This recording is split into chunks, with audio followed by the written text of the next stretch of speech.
ஜம்மு காஷ்மீரின் பல்வேறு பகுதிகளை குறிவைத்து பாகிஸ்தான் ஷெல் வெடிகுண்டு தாக்குதல். குண்டுவீச்சு தாக்குதலில் சிக்கி 5 பேர் உயிரிழப்பு.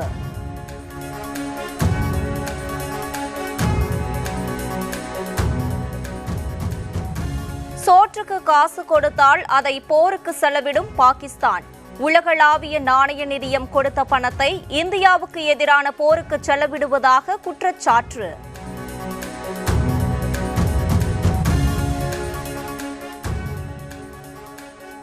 போர்க்கருவிகளை சுமந்து வந்த பாகிஸ்தான் ட்ரோனை சுட்டு வீழ்த்தி இந்திய போர்ப்படை மறுபடி. ஆளில்லா வானூர்திகள் மூலம் தாக்கினால் அனைத்தும் முறியடிக்கப்படும் என இந்தியா எச்சரிக்கை.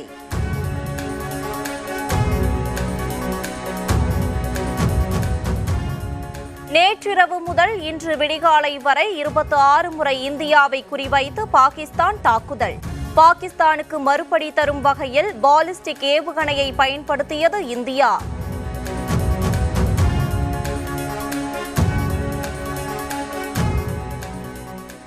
இந்தியா பாகிஸ்தான் இடையே அமைதி ஏற்படுத்த ஆக்கப்பூர்வமாக செயல்பட சீனா விருப்பம். சண்டையை பெரிதாக்கும் செயல்களில் இரு நாடுகளும் ஈடுபடக்கூடாது என வலியுறுத்தல்.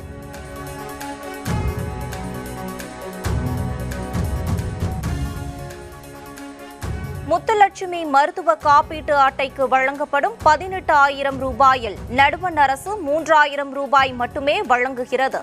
இந்த பணம் கொடுப்பதற்கே பல்வேறு குளறுபடிகளை ஏற்படுத்துகிறார்கள். மக்கள் நல்வாழ்வுத்துறை அமைச்சர் மா சுப்பிரமணியன் குற்றச்சாட்டு.